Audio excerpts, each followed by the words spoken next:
Ladies and gentlemen, this is the main event of the evening. And now, senores y senores do Brasil and UFC fans watching around the world, live from the sold-out HSBC Arena in Rio de Janeiro, Brazil. It's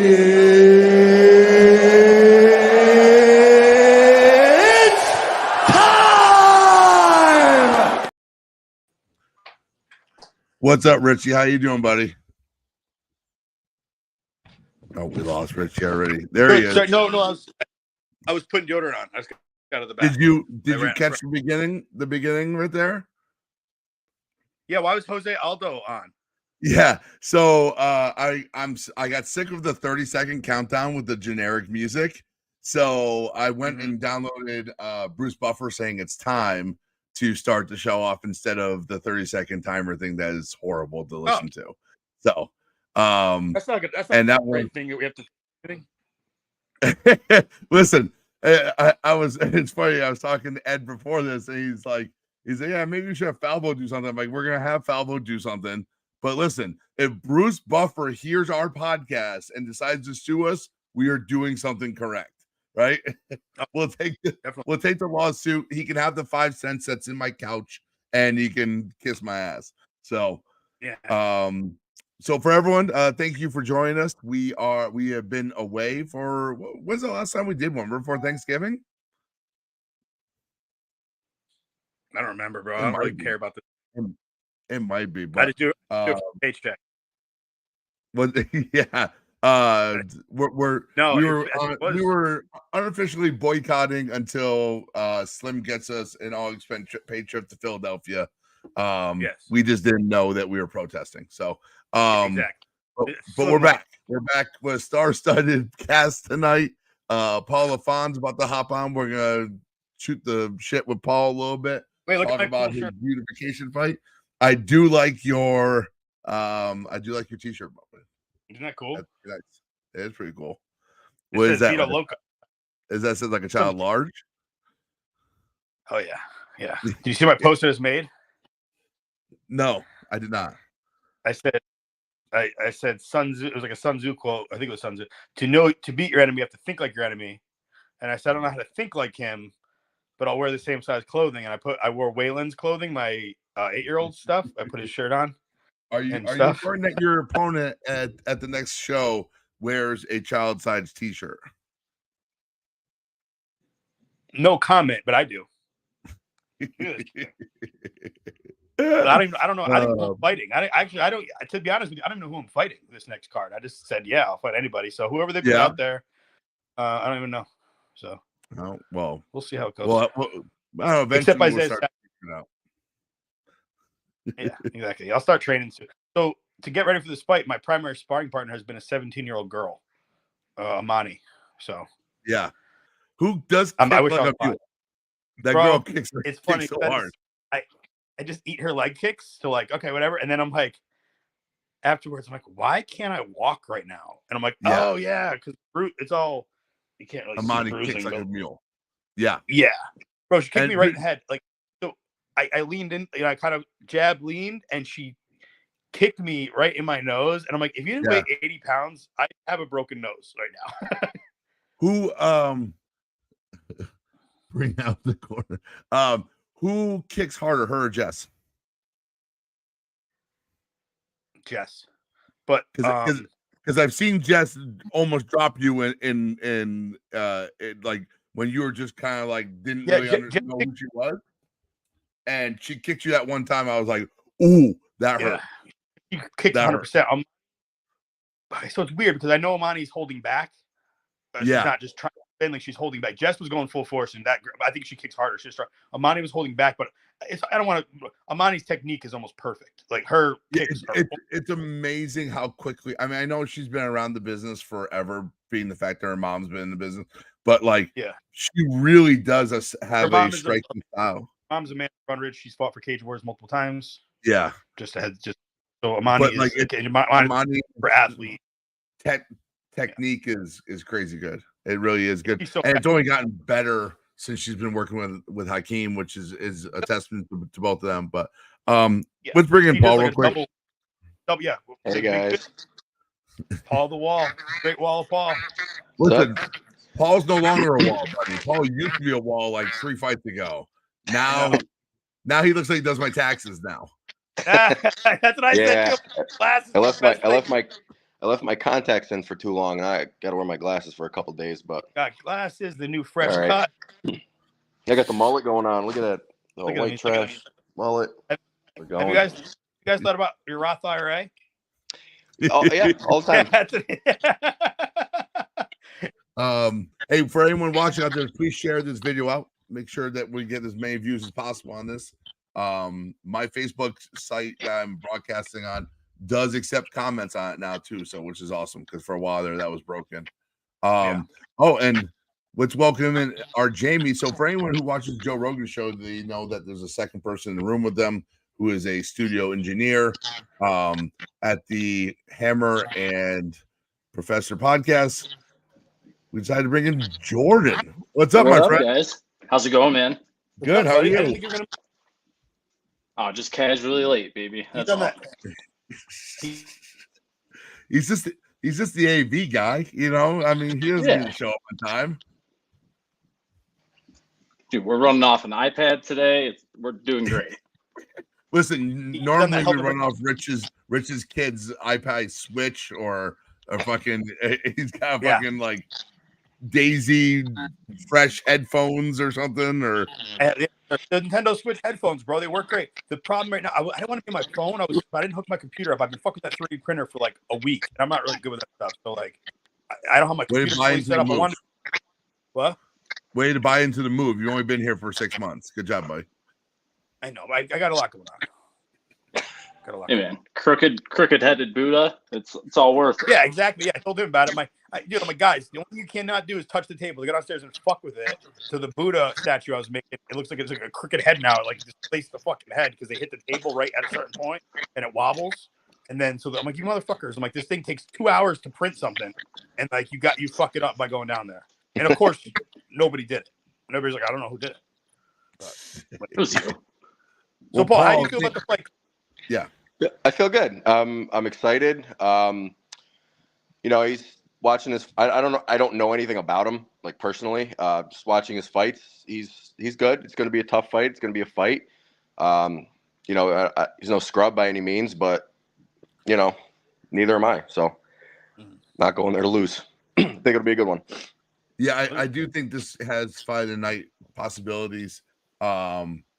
I've been watching a lot of Pastore's fights. Obviously, we've talked before about him, and he's going to come on, I believe, next week. I talked to him today. Is he good? Good. He's a real good dude. I've refereed his fights before.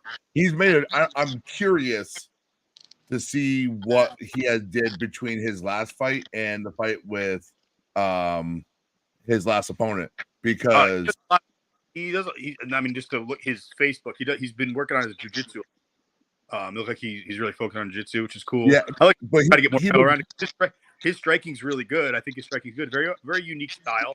Kind of like a little loose, really loose, and like, you know, his hands are kind of open. He just has the kind of paws a lot, and it's just cool to see him bring in jiu-jitsu. You know, was his last opponent your opponent? Was it Flansburgh? We know that. We don't say that name on here. We don't give anybody. That is the name to be not be named.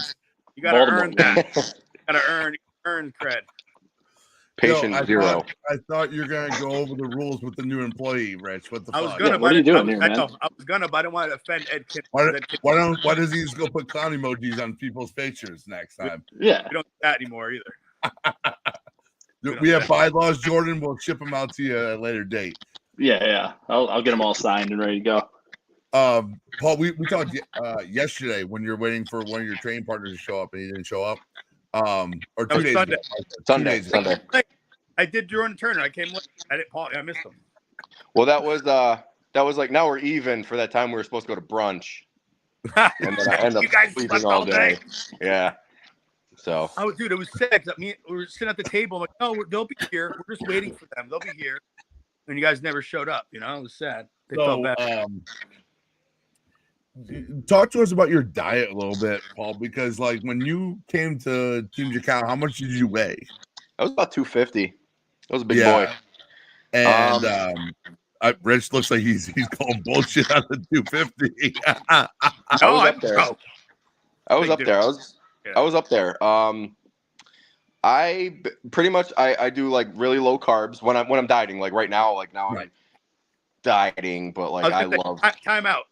If anybody watches this dude's fucking social media when he's not in camp, and even pretty seriously close to camp, it looks like a fucking like road diners and dives fucking thing. The man's eating greasiest, grossest shit.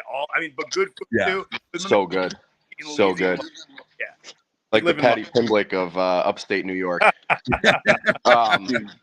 No, I pretty much during camp, and I've done this my last 3 fights, and it's worked out pretty good. I'll fast all day. I'll do like 24-hour fast, and I'll just eat dinner. High protein, low carbs, and I'll cheat on the weekends. But yeah, that's pretty much it. Just keep it simple. Man. And you're fighting at heavyweight or 205? 205. 205. Same as last time. I weighed today. I was 217, so I'm right about where I want to be. Who was that?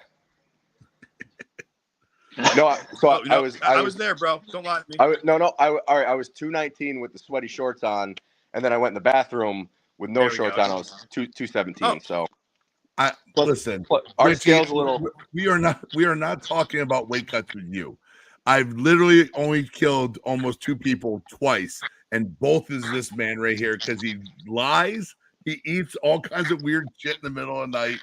So, Paul, I trust you, my friend. Like your last weight cut was super easy. And our scale at school is a few pounds heavy too, so. That makes it a little easier. Did you go on the medical scale or the electric? The digital scale. So last fight I left Jacau, I was 205 on the dot, and when we weighed in, I was 203. So got a couple pounds to play with.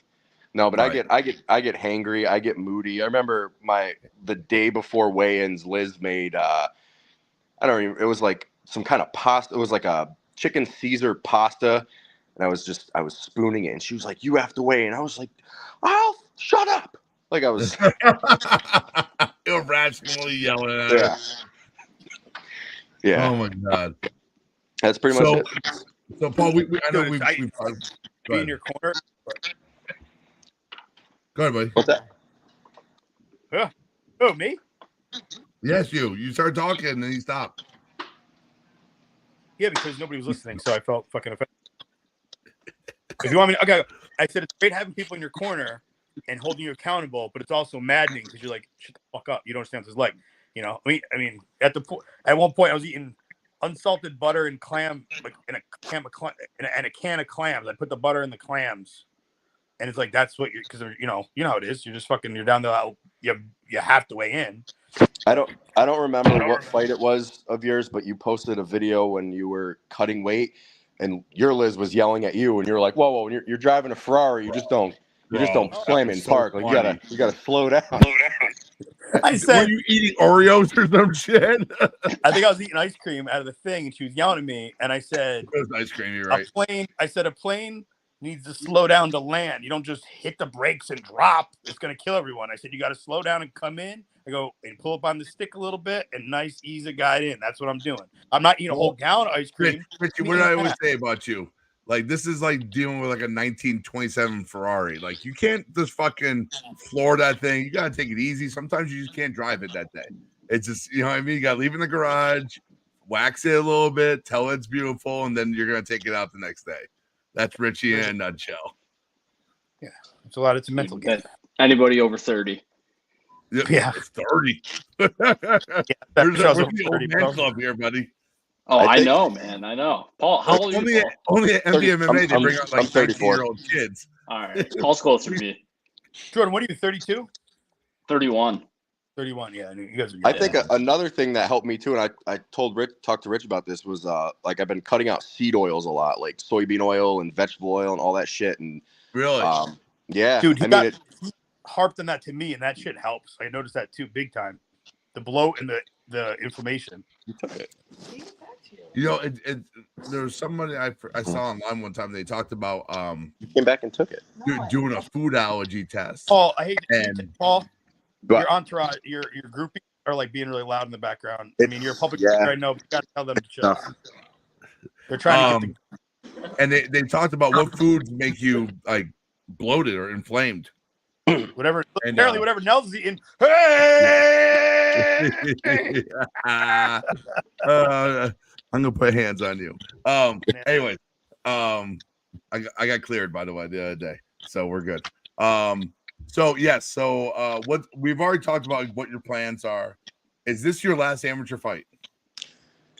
Possible, yeah. Yeah. It all depends. Like it. I want to say yes, but then again, I don't want to leave fighting in my backyard. You know what I mean? It's like a big. I hear you. So it depends. I want to see how I perform, see how I feel, and just kind of take it one step at a time after that. We could talk about the future of pro MMA. What was that by Liz? I said he says that every single time. Every single time he says that. We can talk about that with our next guest when we start talking about local MMA going pro again. But you know, so I'm trying to phrase this correctly. So we are going to this fight, unification fight. He's the 205 Cage Warriors champion. You're the USMTA 205 champion. Well, how do you feel? Like, how do you feel going to? Do you feel it's any different than any other fight? Like, I remember, like the two of you when you first had your fight. The both of you were like kind of like nervous wrecks. Like you're kind of like kind of fumbling through the process. Now you're both veterans. Like, do you guys even get charged up for this kind of stuff?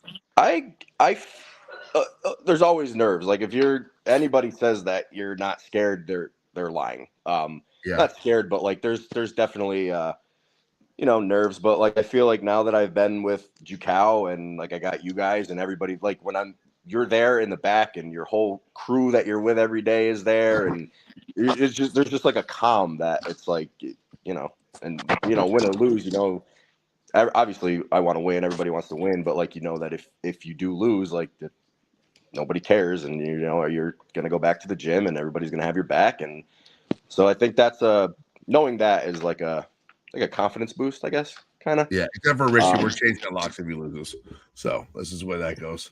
I'm nervous. Good. Give me not to come there anymore. Remember MMA will be opening up down the street. Nervous for sure. I'm nervous. But that's motivation to me. Yeah. I was very nervous when I fought John just because I couldn't lose. Like you can't lose to him. You know what I mean? Like I couldn't. That's something that if I lost, then I would not have gone pro, and I would have just I'd have started painting ceramics or something. I don't know. Yeah, I'm Richie. Those weird ones where guys get nervous, and you would least expect it, and you'll see them in back, and I'm trying to talk them down, like, hey man, it's another day of sparring. It's okay. It's no different than in the gym. Just sparring just a little faster. It's always the weird fights that people get nervous for. It's never what you'd expect. It's leading up to it, and then when you're in the cage, like when I get in the cage and you get settled in and like you go over your corner and like talking to you guys, like then I'm just like, all right, whatever. Like I can shut everything off, like the fucking people, whatever, and just then at that point everything just happens so fast, and it's it's like a roller coaster. It's like click, click, click, all of a sudden then it's like go. Yeah. It's the most surprising thing we try to tell people. We talked about it before, Paul. Is when it's because you're in there, you're expecting like to be like blah blah blah this, and all of a sudden it's just like, all right, you ready, go, and you're like, oh, okay, like it's like slow until it's like fucking all right, now you're fighting, and it's just wild, man. It's wild. Yeah, definitely. Yeah, that's cool. Jordan has a good perspective from a different camp, but it's the same thing. Big team mixed together, and the same thing. Like you're the role of hyping people up, keeping them calm. I think that's undervalued. Like that's what I try to do too. It's just like it's. That's important. X's and O's are important, but the mental part of this, I think, is such a big deal. Yeah. Yeah, but I mean, when you have guys back there and you're spending every day with them, you can tell if something's just slightly off. Like, hey, man, chill. Like, it's not a big deal. I mean, obviously, like he said, those nerves are always going to be there, but you can talk it down a little bit and just kind of get more in the zone and less in the negative headspace of like what could happen. Right. I think for my last fight, I was getting in my head in the back because when I was warming up, my legs started cramping. And like both, like I don't know, I like started warming up and I started cramping and I started freaking the fuck out. And I'm like, I don't know, guys, like I'm like cramping up, like I don't know what to do. And then Fashid was like massaging my legs and he's like, just calm down. And I was like, all right, and you got people back there that's got your back to do that kind of shit. It's yeah. But I think I talked about it because you were in the cage and you looked at me and I could just tell. I'm like, oh, you're like kind of a little like off. And I'm like, bro, I'm like fucking focused. And I was like, remember, I was like, yo, same fucking thing we do all the fucking time. Like, look at you, bro. You're a fucking monster. I'm like, who's the baddest motherfucker in the cage? You're like, I am. I'm like, fuck, don't tell me. Go show him. And you I could see you like charge up. You were like, fuck yeah, bro. I'm the baddest motherfucker in here. And you went, and I believe you showed him pretty clearly that you're the baddest motherfucker in that cage. I mean, oh, you certainly did. You should show my champ. You're about to champ. I was like, I'm really glad I fought Paul. I'm glad I fought Paul when I fought Paul. We've talked about that often. Yeah. I think so we were talking about that yesterday. I think. Yes. Rich, exactly. Yeah. I was like, dude, I wouldn't want to fight Paul. Like, No. The dude is a monster. No, I wouldn't. Yeah, definitely. I don't want to fight Tom either. Let's bring our fifth guest here. The mayor. The mayor of Cohoes. Oh, the man himself. Mr. Edward Kinner. What's up, buddy? What's up, guys? How you doing? Good. Thanks for having me. Oh, man, we've been trying this for a long time, schedules, and then we took a little hiatus, and then, but yeah, we wanted to get you on for so many different reasons, man. Like, so much of local MMA history involves you. And I know you don't like to talk about yourself or even, I don't know, brag about it, but you and I have spent hours going up and down the roads to different events, different places for sanctioning, that kind of stuff. And it's funny because I'll start telling a story about, something, and then you're like, oh, I know that person because of this. And I'm like, how the fuck did you know that person? So let's start from the beginning, by the way. What started your journey in martial arts? Because I know you have an extensive Muay Thai background, and you dabbled in a couple other martial arts. My stepfather. My stepfather, growing up, was a fourth dan in Okinawan Richiru Karate, and he instilled that into me. And I'm the only boy of 11 sisters. And every one of my sisters will step to a man like they were a man. So it was, George was, my stepdad George was, I grew up in Arbor Hill, first and foremost. So I grew up in the inner city.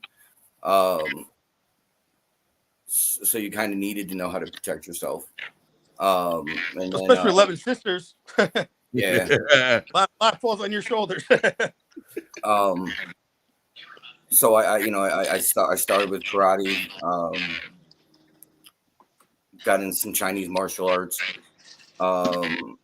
met a professional boxer who lived in my neighborhood by the name of Ricky Time Bomb Thomas.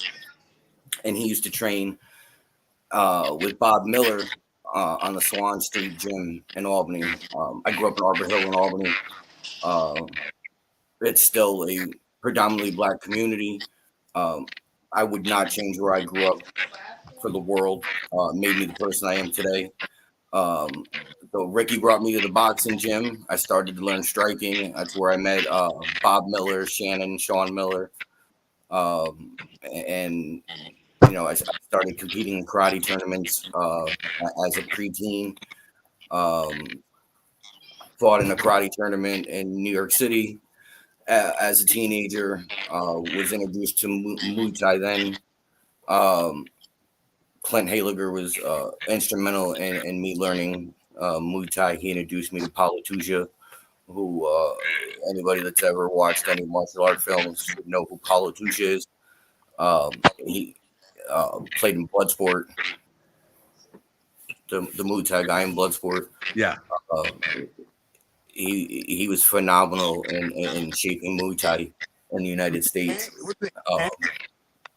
I believe you and I started taking jiu-jitsu around the same time in like 2007, 2008.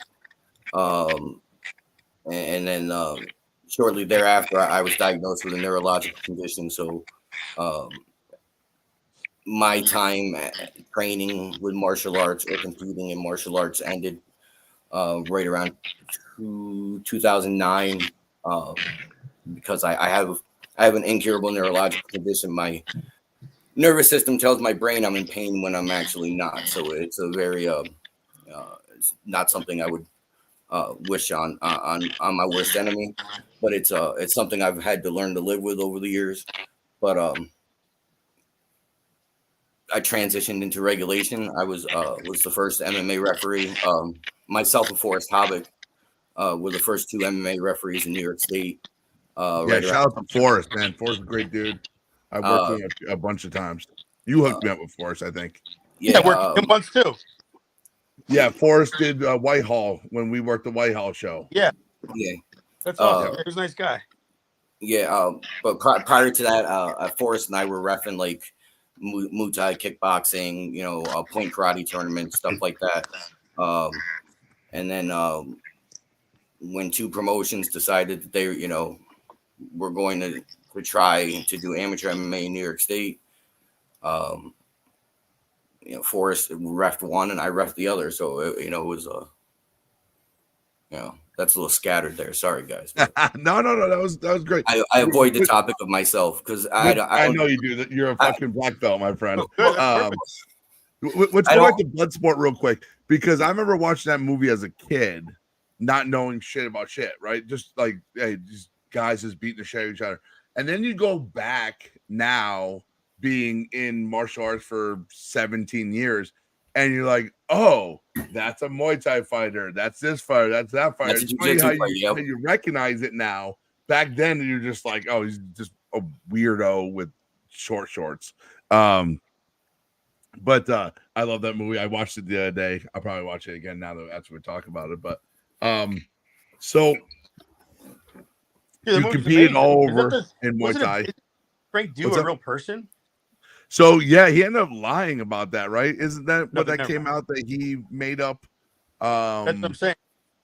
That Frank So the story behind that was he was self-proclaimed karate guru and said he competed in a kumite and it was all believed for like a decade and a half, and Bloodsport was essentially done after what he proclaimed had happened, and then after that they found out that the guy was full of shit. You know what? I bet he wasn't, but the fucking organizers of the Kumite made him say that. That's what they want you to believe. It's not real. Listen, it's happening right now. Anyone can ask Tim Rankins this question. I asked him if we could do a platform MMA fight with the actual platform they use in the Kumite, and he told me no. Dude, have you seen the Karate Combat Pit? What's that? I love that. The Karate Combat Pit that they have going? I love it. So, I love that. Hey, it's insane. Speaking of that, little shout out here. Luis Melendez. I don't know if it's official yet, but he's definitely signed with that organization. He will be competing soon. Good move for him. It's a really good move for him. He signed with Showtime Pettis. Showtime Pettis is his manager / agent. He's trying out he got invited to try out for the basically Karate Combat's version of the Contender Series in 2 weeks. He leaves the 21st. No, 19th. He leaves the 19th. Next weekend. That's a good move for him. Yeah. Go to Miami. Yeah. Big things happened to Luis. Shout out to him. Him and I have been working with a lot of the contract type stuff, and great fucking guy. Couldn't happen to a better person. He's so humble, such a good hard work. he bounces back quick too. Like that one loss he took, and then he came back and just dominated. Looks great. So the crazy Awesome thing about athlete. Luis is he takes a loss in stride. A lot of people with the hype that he had takes a loss and that ruins them and they're done. He took the Mende loss and then just be like, oh, I gotta train wrestling. Cool. Spent like all his available time training wrestling. 3 months. They didn't even have to use it.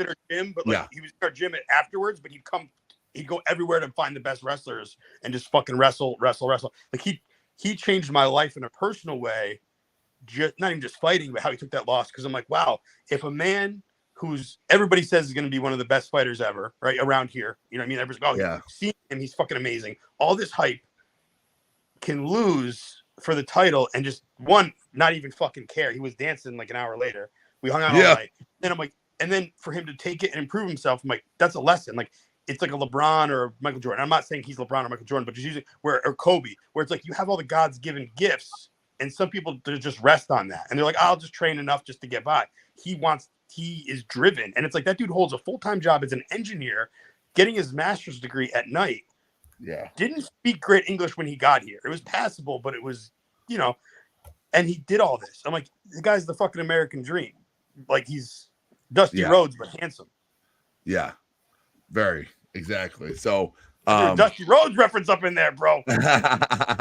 So soon enough, we will have we'll have more on that. There's definitely a lot of things in the works for him going on right now. So we'll keep everyone updated as they become official. So back to grappling is better than his striking. Yeah, it's crazy. Yeah. So Ed, when you got into regulating, I remember when did you get into regulating? 2009. So when I say regulating, guys, that means like refereeing, judging, doing the rules, doing what Ed does for Cage Wars and USMTA and other events like MAK. Oh, I thought. Hold on. I thought it was like Warren G. I thought he was Warren G doing shit in the street. Hold on. Okay. Hold on. I gotta clarify. Hold on. I gotta clarify something. Yeah. I do not work for Cage Wars. I do not. I'm going to reiterate that because people like I love the fact when fighters after an event they go online and they thank me and I don't work for Cage Wars. Right.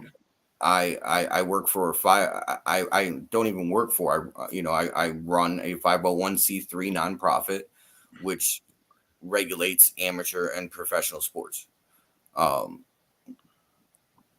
It's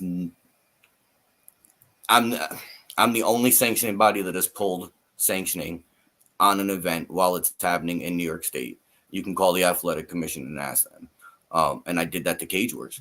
I don't work for Cage Wars. Tim will tell you I am the hardest person to deal with.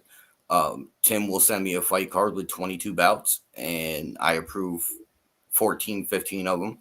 And you guys know from being at weigh-ins happened and there's, that fight card just went from 14, 15 to 8 or 9.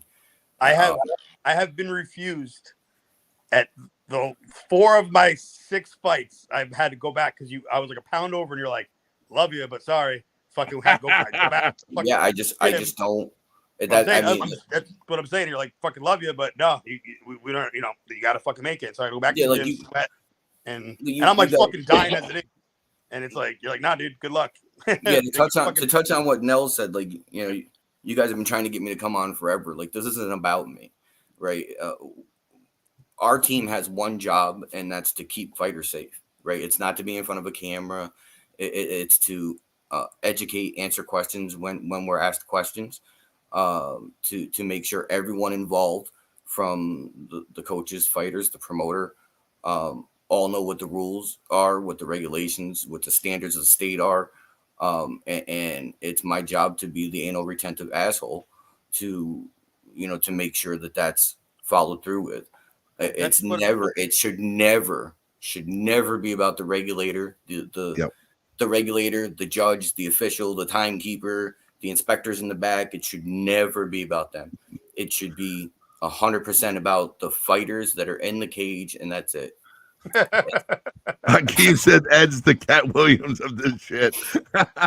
So I want to touch on what Ed said, because I remember one of the things that was pointed out to me when I first started training to be a referee and judge by Kevin McDonald was your goal every single fight is 1, safety, right? 2, the rules are all followed. And 3, the minute the fight is over, the person watching the fight cannot tell you who the referee is, right?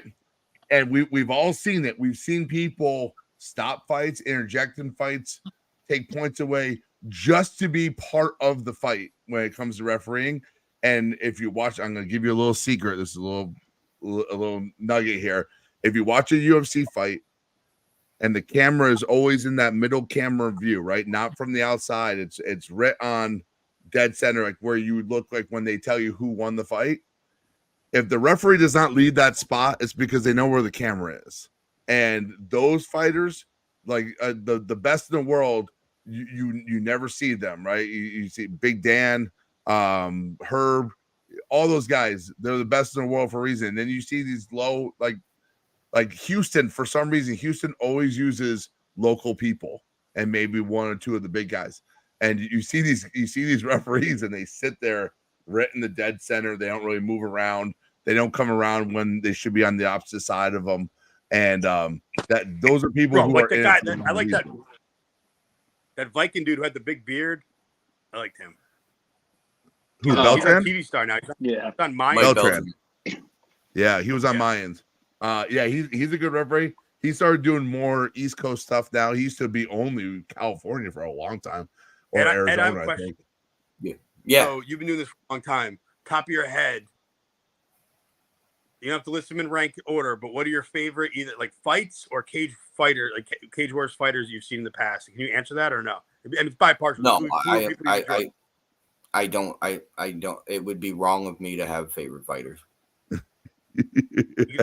He just doesn't want to say it's you. No, Doesn't give you any more ego. Listen, Right here, we bro. know the real reason why Ed doesn't want to answer is because Richie is not in the top 5. And then I'm not Richie's even giving, how about top 6? How about top 7? Top How six, about yeah. top I can tell you. I can tell you. Your least favorite? Okay. No, And why is I it? can tell. Why I is can it? tell. I can tell you favorites that no longer compete, amateur or That's what I'm professional. saying. Yeah, there you go. Okay. God. Actually, you know what? I don't care about that anymore. Who's your least favorite? That's fucking even better. Get it down and dirty, Ed. I know the answer to all these questions. My least favorite associated with combat sports in New York State is not a coach or a fighter or a promoter. I'll just leave it at that. Goaler? No, I love Matt. I love Matt. Goaler? Oh, Manny. I'm just messing around. I know. Oh, I man. love Matt. Matt's been. I've known. See, I thought you were talking about him when you were saying that referees like to get in the spotlight because he always has that fucking nice slick. No, back, listen. sharp. No, wholeheartedly. There are regulators. teasing. There are regulators in this state who feel that it's their job, who aren't reffing it like they make it about they make it about themselves. Right. It's not. If I'm in the cage, it's either because there's an issue with the fighter, or we feel there might be an issue with the fighter, or I have to inspect because one of my inspectors is either busy or they have to use the restroom too. Other than that, like no, I would prefer them not. They don't even have to say my name at the event. But it's not about us. It's not. Right. Our team is blessed in the fact that we have an encyclopedia of learning wealth when it comes to Dan Murgliata being our senior official. Not only is he one of our senior officials, he's also, one of a handful of ABC accredited trainers in the country. And he does all of ours, all of our ABC trainings. We also do trainings with the State Athletic Commission when they hold ABC courses down in New York City. Dan's done a couple of them. Kevin McDonald's done a few of them. And those two guys alone are a huge wealth of knowledge for anybody wanting to get into, regulating, officiating. If you're a fighter, hold on. If you're a fighter or a coach, those two guys are East Coast OG officials, and they love what they do, and they will answer coaches and fighters' questions to the best of their abilities. They are a wealth of knowledge for people, and they're going to kill me, but more people should reach out to them, because they are both of those guys are a huge wealth of knowledge. Yeah. I have a question. And talk about how to become a referee or a judge or timekeeper or inspector, because a lot of people ask me that question all the time. Richie's asked me that question a few times. Talk about the process of how to do that. So it's funny, both amateur and professionally. So it's funny you mentioned that, because two of the people on the screen have actually worked events for me, because they weren't active fighters at the time. You really just reach out. I mean, you reach out to a sanctioning body, reach out to a state athletic commission. Anybody that doesn't know actually how the whole sanctioning thing works. Here in New York State, we lobbied for 10 years to get the combat sports law passed. It was passed in 2016, right? Yeah, 2016. Somewhere around there. Yeah. New York State deals with professional boxing and professional MMA. All other combat sports are kind of handed off to third-party regulators, which, the USMTA is a third-party regulator. There's 3 or 4 other ones in the state. One that we work, the USMTA works pretty close with, is the ISKA. They're a good person in charge of that here in New York now. Joe Wall, fabulous guy. He's kind of turned that whole thing around. We are third-party regulators, so we deal with professional Muay Thai, amateur Muay Thai, professional kickboxing, K1, amateur, both of those. ISKA and the USMTA both deal with point karate, grappling, every other combat sport with the exception of amateur boxing, because that's done by USA Boxing and Adirondack Boxing Association in this area. And then both professionals are done by the State Athletic Commission here in New York.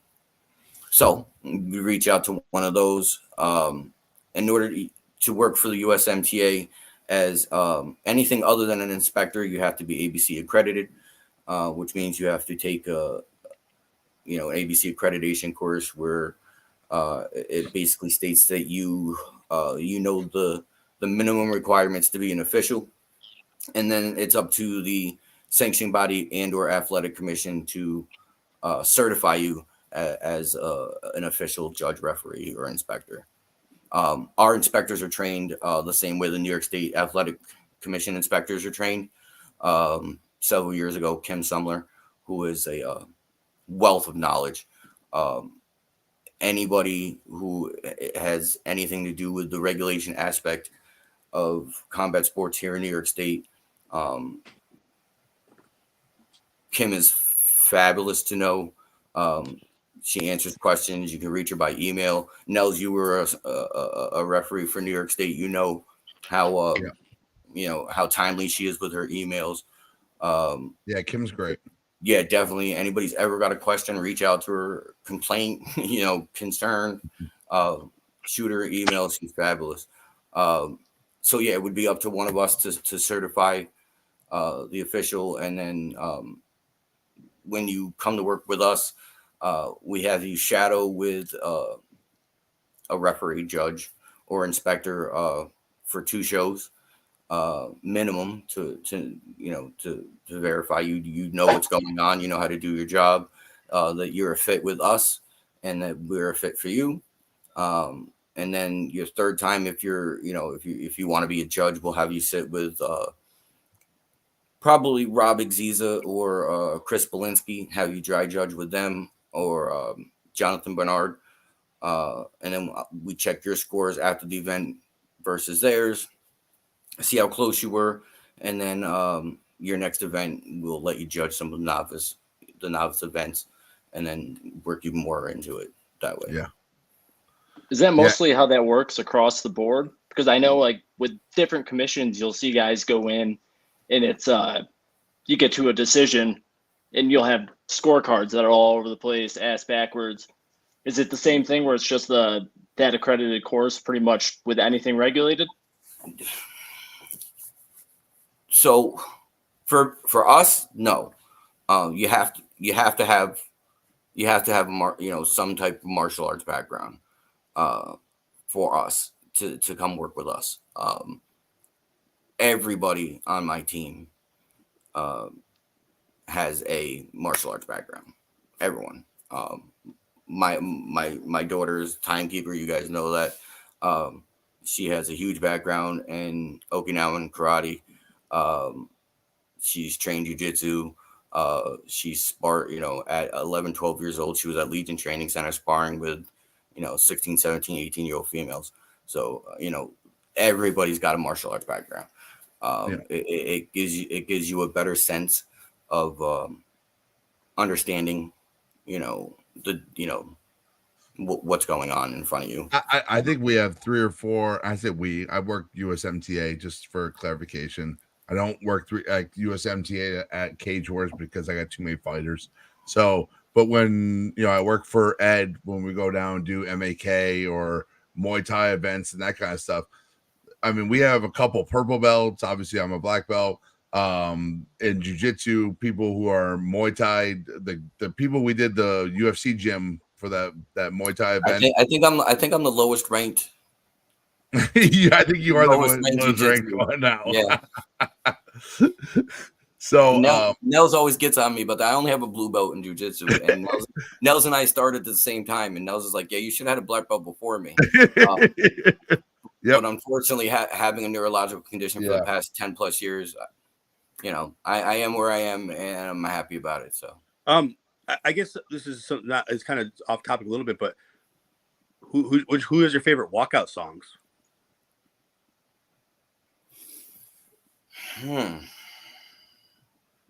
That's Mike interesting. Perry when they played the wrong song. When they played Halo, where they played Beyonce. Yeah. No, for Cage the funniest, because he's always the funniest.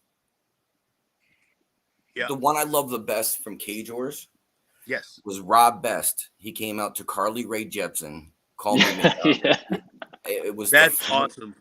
It was and he was dancing down the aisle. Was at the Washington Avenue Armory, and he was strutting his shit like he was the greatest thing since life. It was so funny. He is. He's so handsome. He does that just walking around on a daily basis. I've known Rob. Listen. I'm not gonna say who, but he almost came to an early demise at Cage Wars for being a little too hugging with a Jakal teammate's wife. And he was just being polite. He was just being nice. I don't think Tom thought it was polite. Not a predator, just a tank. Yeah. But my favorite walkout ever was at Cage Combat when there used to be a show up in Saratoga. And this guy Matt Biana from Pittsfield came out in pink, like the Valley 2 Day shorts, to Somebody to Love by Whitney Houston. And I look at the announcer, I'm like, this guy's got to be a tough motherfucker, because no one comes out to that song I need somebody to dance. That's right. Is that the song? Yeah. I need somebody to, Matt Secor used to have pink shorts. Did Secor come out in pink shorts? I believe he came out in a pair. I've personally seen him wear them to the gym before. If I remember, I believe it was Matt that used to have. But back to answer your question real quick. You would ask me like favorite fighters locally. Pick Akuma. Oh yeah, okay. So the 518 is severely underrated when it comes to the talent that comes out of here. Yep. Not only boxing, but combat sports just in general, right? There are great karate schools in the 518 that there are nationally ranked people who compete there. There's judo schools and nationally ranked. Yeah, Jason Morris down the street from me. Yeah, Jason's a great guy. But you have people like Matt Segor, yep, Roger Zabata. Obviously, I was both the Miller boys when they were fighting. I've been friends with them most of my life. There's Tommy Marciano, was out of the 518. Andrew Tirico, I reffed, probably 95% of his amateur fights, and he passed on and went to the professional ranks. There's just a wealth of talent that comes out of the 518 that I've seen personally from MVMMA. For years now. I've seen talent come out of MVMMA, Atlas Jiu-Jitsu, Jakao, Taigon when they were around. Brian Beery just pumps out talent there's like it's his 9-to-5 job. I mean the schools in this the schools in the 518 are just they're underrated. I have a rules question. Mm-hmm. Can you stand on somebody? No. Wow. Well, because we would look at it as you kicking a down opponent. But if I'm not kicking, say if they're on the ground, I just stand on them. But you're using the bottom of your foot. I'll go my tippy toes. Still using your foot. Still on your foot. I've seen your toes, dude. They got if I do like a ballerina on the toes, I can't. No, I'm joking. Right. Listen, that's so weird. Listen, if you ballerina toe on the guy's sternum, we might let it go. Just saying. I was always wondering about that because I'm like, why don't people just stand on somebody? It's illegal. Yeah, now I see why. But you see so your post was actually kind of on point, like Two-Face, Batman. Oh, that's why I said it, because you're the nicest motherfucker in the world outside there. When you're inside that arena, you want things run smoothly, effectively, and on point. You're dealing with a lot of moving parts, a lot of lives at stake, safety. I get it, but it's funny because you're kind of a dick, but it's not for the sake of being a dick. It's because we're dicks too, and we're not listening and all that shit. And you just want things. Simply, I am an asshole. I am wholeheartedly 100% an asshole. You have to remember, at one time, the USMTA regulated every promotion in the state of New York. Every promotion. Yeah, I am an asshole. There is a reason why. Promoters won't use us. They won't. Like, you got to have your card to me 3 weeks, before your event, so I can take a week and look at it. You know what I mean? I cut. Yeah, I am. Thank you, Bob. But that's the thing, right? Promoters want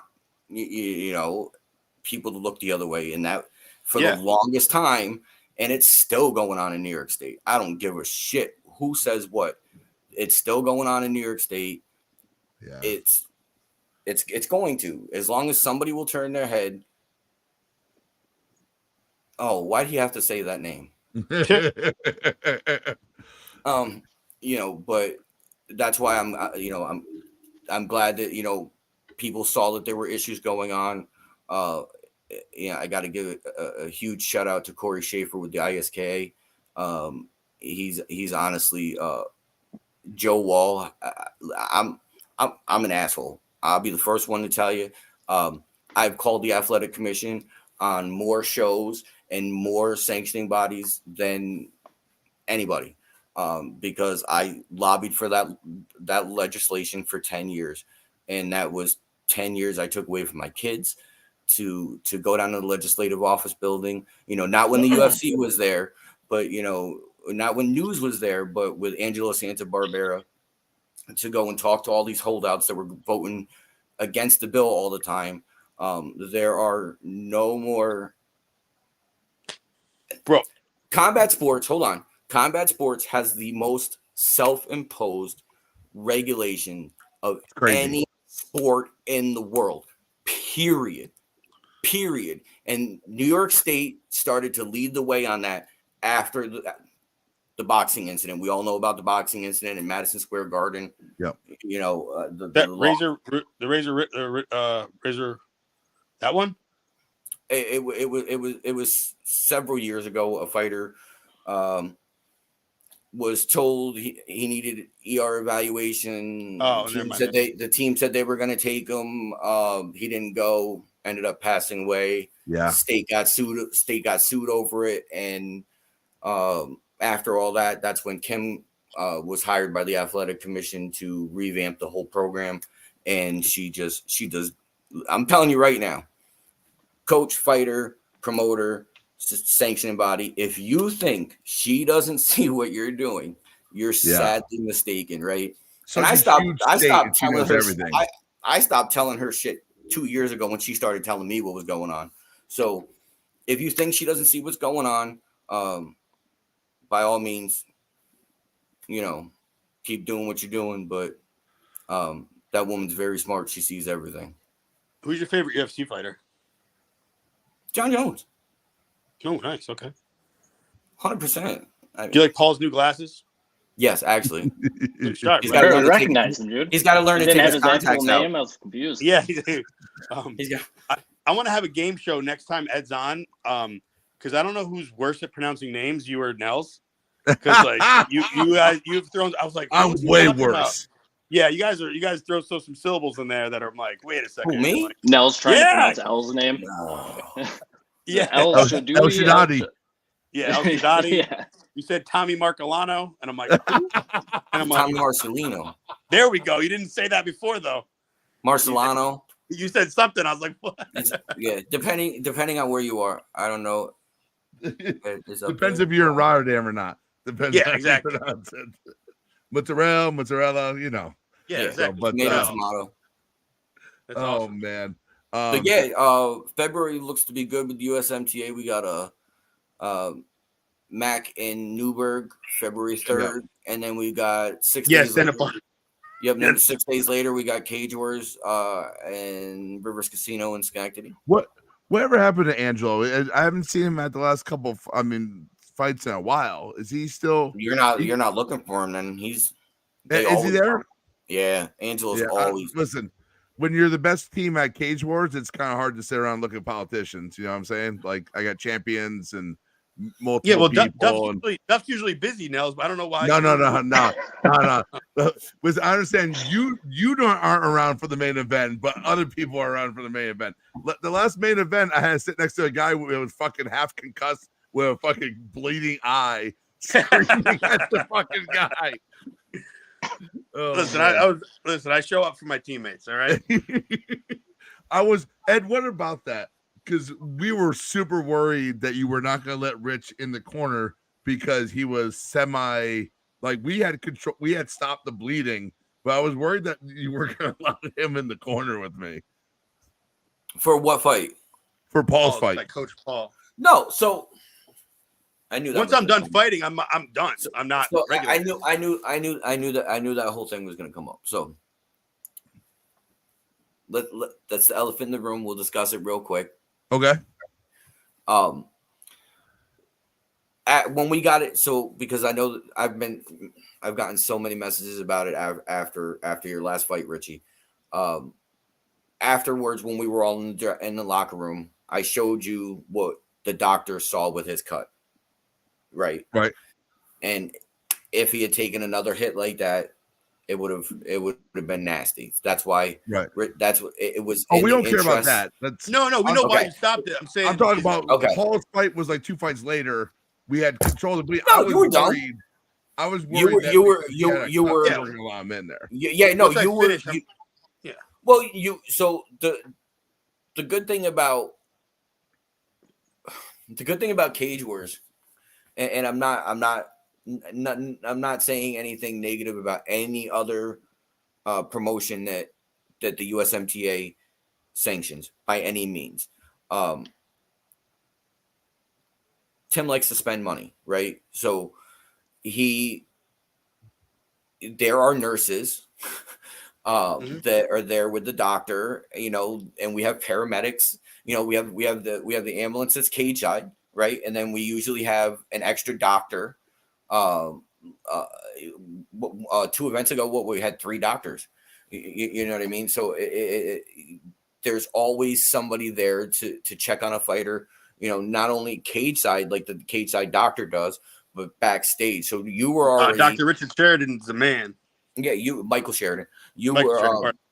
you were already you know what I mean? The doctor had already looked at you and told you what you needed to do, that you didn't need to Right. immediately go to the emergency room, but you had to go that night to get sutured.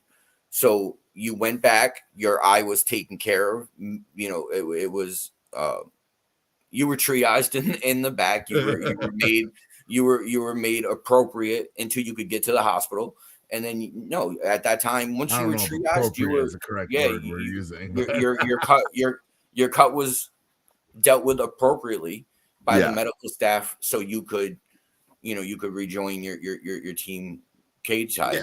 And then after the event, you went and got it looked at. So The next morning, you yelled at me because Yeah. I waited. You yelled at me because I waited till the next morning when I texted you. I'm like, "Hey, what do I?" You're like, "I told you to go last night," and I'm like, "Well." I always love when Ed goes, "You really need to go tonight." Who was it was Saltzman, right? Saltzman was the last one. Yeah, gigantic gash over. He's walking the entire night and it's just bleeding.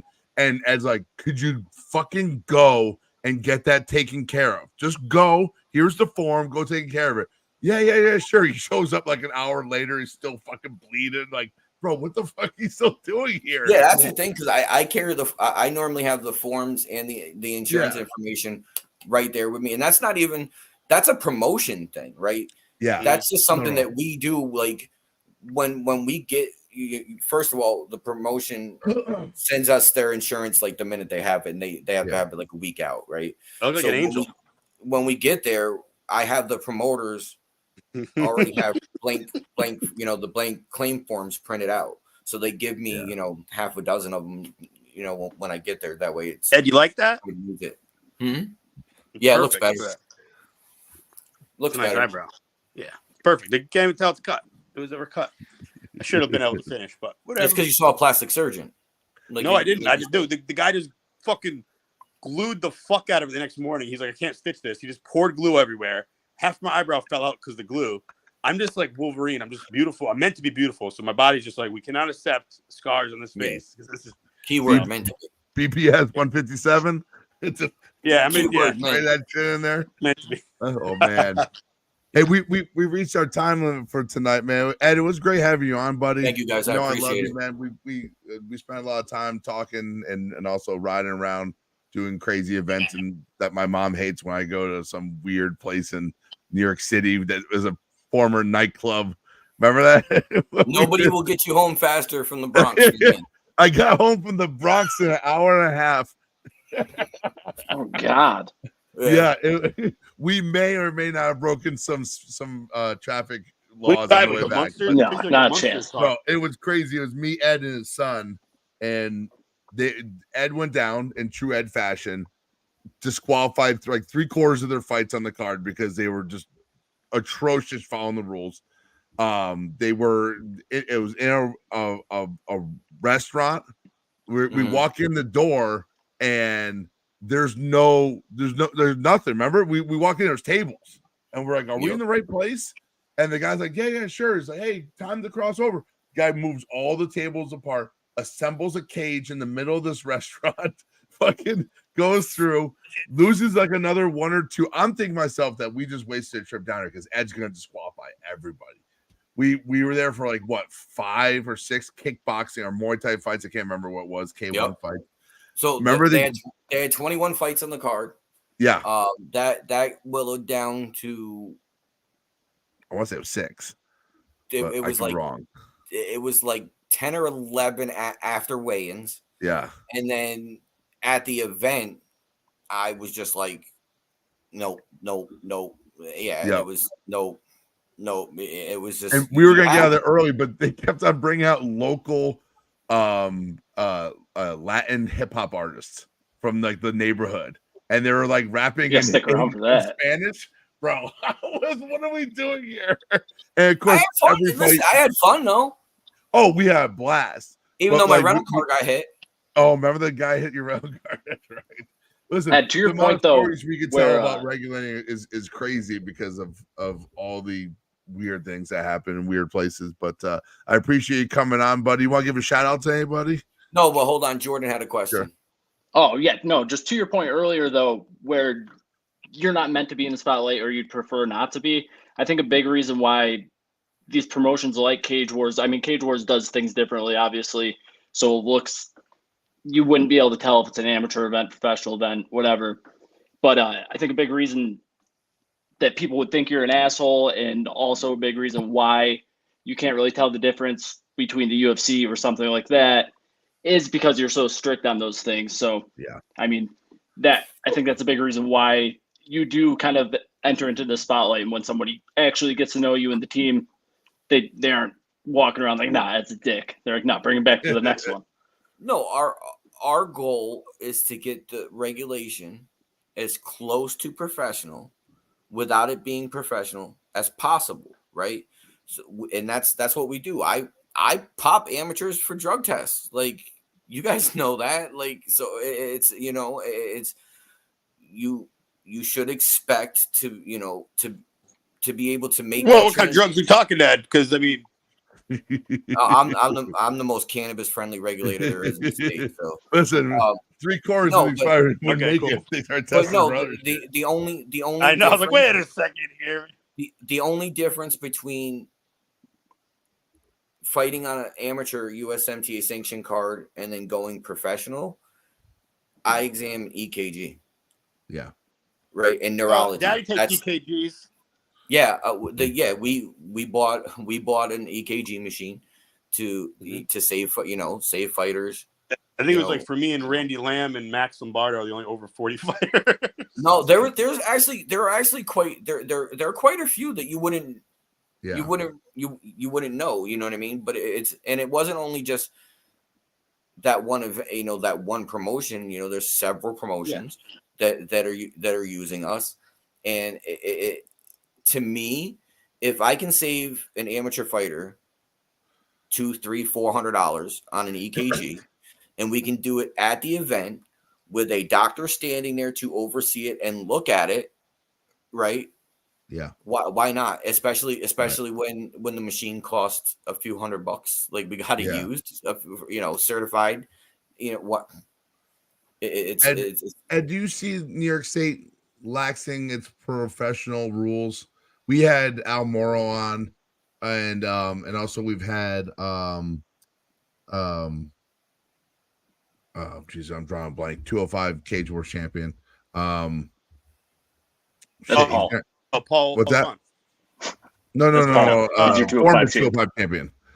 He's in our group chat. Corey Norman. Corey Norman. If you ever forget his name again, bro, it's the fucking greatest. We talked about how hard it is for them to find fights because say it, Nels. If there's even, I said it for you, dude. You're not even paying attention. You're the third person. Corey Norman. You're Corey Norman. About how much it costs to get physicals. You have to have the brain scan done by a certain type of doctor.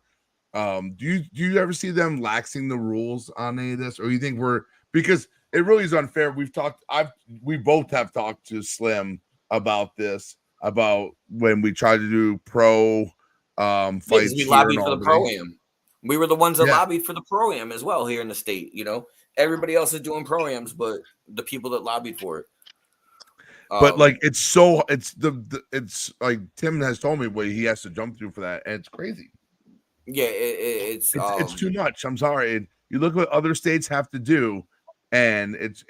I mean, I know like Vermont is not like the place to be for MMA, but for $25, I'm a licensed referee and with the needed background. But like here in New York, I need an dilated eye exam by an ophthalmologist, an EKG, all the blood work, background check, my certifications, X amount of rounds. It's crazy compared to like Pennsylvania doesn't have it. What's Pennsylvania cost to be a license? 25, 50 bucks. And like, dude, I paid $200 for years to be passed over because I'm not in with the right crowd. And I'll say that because I'm no longer a licensed official for New York State anymore. You can't tell me I'm not more qualified than some of the people who get chosen for that kind of stuff. And listen, we work with some of the people who get chosen, and they're awesome. And like Chris and a couple of other guys, man, they're great judges. But you see some of these judges, and they make these questionable decisions, and it's because they're not choosing the best people. But I think they make it so hard in New York State, and we follow the rules in New York State, and it makes it more difficult. Like I think Tim should be able to have pro-am shows on a regular basis, but it's so expensive. It is expensive, and what it comes down to is finding a physician that can give you those services for you gotta I hate to say it, but when it comes I'm not saying this when it comes to your everyday health, right? But when I will always say try your primary doctor first, right? Because they are your normal doctors. And what is he saying? I don't know, something. Paul blink twice if you're awake. Oh. Most of the time you can usually take some of these forms to your primary doctor. Yeah. And if you go to your doctor regularly, the nurses will fill out those forms, have the doctor sign them, and you're normally good to go on 90% of this stuff. So Ed, I'm gonna tell you right now, any of my guys who are not over 30 do not have a primary doctor. Kids these days don't do it, and they don't have doctors any other places. Like it's crazy. There's a shortage of good doctors out there. I'll give you a great sports medicine place. I've talked to Slim and you about having like a physical day where you show up and we have a doctor and we pay the doctor and we do physicals, because it's amazing how many of my guys don't have doctors. Like Luis, when he first came to fight, he was in this country for 6 months when he first decided he wanted to fight. I've actually been working on that. I do have 2 doctors that are going to do it. They're just when you order the blood work, they have to write scripts for those blood the blood exams. And they're just trying to figure out if they write the scripts on with the hospital that they're on their own form. So that's the only question. I should know something about that by because it would be really cool if we did at the casino or someplace, because there's a blood draw like right across the street from the casino in that strip mall there. So just here's a script, go over, get your blood work, and be done with it all. But enough complaining about that. FYI, when we do that, that's open to any fighter, professional, amateur. It doesn't matter who you fight for. We don't. I don't play that shit. I don't care. Who, what, when, where. When we set up that clinic, in the next couple of months, we'll share that information. And any fighter, regardless of where you live in the state, if you want to drive up to it, regardless of what promotion you're competing for, you'll be able to come get your medicals done, and your blood work, one cost, and we'll get it out the window. Awesome, bro. Thank you. All right, guys. Thanks for having me. Paul, And, you want to give a shout out to anybody real quick? You're on mute. Unmute yourself, Paul.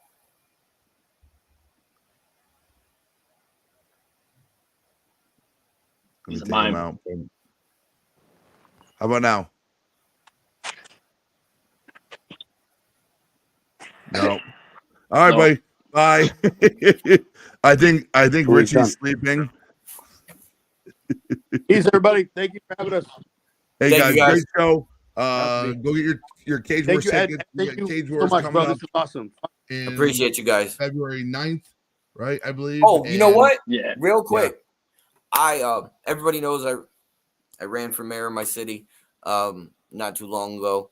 I did not win, came in second, but a huge thank you to Jordan. For those of you guys that don't know, Jordan would regularly send me videos to use in my campaign where he would catch the current mayor saying something stupid, and he would just run it back and play it. And I love you for that, Jordan. I thank you. I love you too, man. No problem. I definitely owe you for that, and it was wholeheartedly the first video he sent me, no bullshit, had me in tears. I'm not even gonna lie to you. I'll have him send you the video, and literally had me in tears. But Jordan, I appreciate that. I love you, buddy. Thank you so much. I love you too, man. No problem. Happy to do it. All right, guys. Jordan, thanks for coming with us, buddy. We're looking forward to more shows with you. Hey, are you working? Are you working February 3rd? Now that you got clearance, I heard you say you got clearance. Me or Nels? No, I'm talking to Nels. You said the doctor cleared you. So I'm just wearing sneakers now. Here comes the bullshit excuse. Yeah, exactly, right? Exactly. Or no, I can't work MAK. I can't tie my sneakers. That's all right. Goal is refing the whole show. Hey, Eric Comar, have a good night. I know he's not I taught last night in Clifton Park, and like I said, it's still very limited what I can do. You can judge though. I'm going back to work. We can inspect. What do we need to inspect? Yeah, if you need an inspector, you let us know, man. Yeah, you can judge too, Nels. So don't forget. I could, but that's. I'm gonna go before I get in trouble. But he ignored us, Jordan. According to Matt Goller, he doesn't want it. According to Matt Goller, I'm coming. But no, for those who know, I had surgery on my foot, and it's still quite painful. Put shoes on. Jordan and I won co-rookie of the year for inspectors of the year. They did really good. Best looking. We did not. I got yelled at. Forrest yelled at him. No. Ed yelled at me the last time I did work. Oh, bro. He's like, dude, does he ever sit still? I'm like, no. He doesn't. No, it's not possible. Real quick, there are two awesome cards coming up in February. Yes. Yep. We got to talk about that real quick. Yeah. Real quick. Let's talk about it. We're still live. So I haven't seen all of the February 3rd cards yet. Yeah. But what I have seen of it, there's some really great up and coming, guys coming from good gyms that are getting their debut fights on February 3rd. Mm-hmm. Yeah. It looks to be pretty. Seriously, it looks to be a really good card. I'm going to tell you exactly what I told Tim Rankin. MAK put a great promotion on the last time we were there. They pulled some Houdini acts and saved that card from being a disaster, right? Because I was all about cutting fights. 100%. We cut a bunch of them. They filled in new fights with good fights, right? The low end fights were still good. There wasn't a bad fight on the card. There wasn't a fight that looked like it belonged in a bar or two untrained guys or whatever that. They're going to start putting together. I think personally, and this is not an insult. I'm going to say this, and people are going to be like, "Oh, it's an insult." I think they might be the place where people go to get their start and then start to move on up, and that place is needed because I think a lot of times finding a fight for someone who's brand new, who's still breaking in, sometimes Cage Wars is tough at that because you go in against these gyms like my gym MVMMA, Brian Beeries. They're training with guys who have 10, 18 fights, professional fighters, so on and so forth. Systems in place with, hey, I need this on this day. I need your weight to be down here. We have a sauna. This is how we cut, blah, blah, blah, blah. Compared to a guy who goes to a gym who's wanting to fight for the first time. You know what I mean? Like Goju, they talked about going through those growing pains, and we went through those growing pains. I'm sure, back in the day, MMA did that, and so did Beers. Like, those are kind of, you don't want to fight those kind of gyms your first fight because it rarely goes their way. MAK, like I said, put on a good, safe promotion. I know some people don't like the grappling. I thoroughly enjoyed refereeing the grappling matches I did there. The striking, the guy, what's his name? John Colt. John Carlo used to run it. Michael Colt. Yeah, now Michael Colt. Yeah, Michael he's like a really nice guy. Yeah, so he's a fucking man. And he's trying to. So Michael Colt runs the promotion. He's got two other guys, Bobby Woodlawn and Andre Tavish, helping him make matchups and whatnot. Mike Culp is trying to build that small. He's not trying to be a great big promotion. He's trying to build something for his son. And then you have 6 days later, you've got this tremendous Cage Wars card. There's currently 17 fights on the card currently, and I don't plan on cutting any. Currently. Is there only like 2 or 3 novice fights on the card too? Yeah, this is a very experienced. It's funny because I know Tim went through. They are starting the year off with a banger. Right. When Kaler went pro, Al went pro, Harley. He lost the top guys all at once. Brendan, like he lost his top guys to pros across the board. But there were just a whole bunch of guys just rose up behind them. Yeah, because they were already there waiting, right? Yeah. So that's the good thing is that you've got high caliber amateurs that are now waiting to they've got their 4 fight, their 4 2, 3, 4 fights in, and novice rule set. And now they want to go to war without them shin guards. They want to be able to do some ground and pound, and they want to make a name for themselves.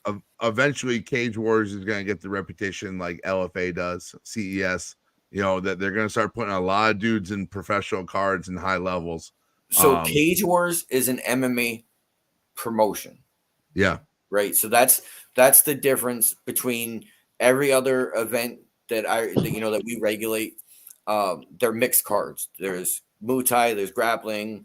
Jordan, you've worked a couple of them. There's grappling, there's Muay Thai, there's kickboxing, there's MMA. Cage Wars doesn't do that. They do strictly MMA, and they started as a kickboxing promotion, right? A lot of people don't realize that they started as a kickboxing promotion, and to get back to their roots of kickboxing, they're going to do 3 free kickboxing events this coming year. Can't wait for that. So, free kickboxing events here. So, because they don't want to change the product that they've made already with, Cage Wars becoming an MMA promotion. So in order to get back to their roots, Tim and Tommy decided to do, 3 free kickboxing events. I believe they're going to be outdoor events. Yeah.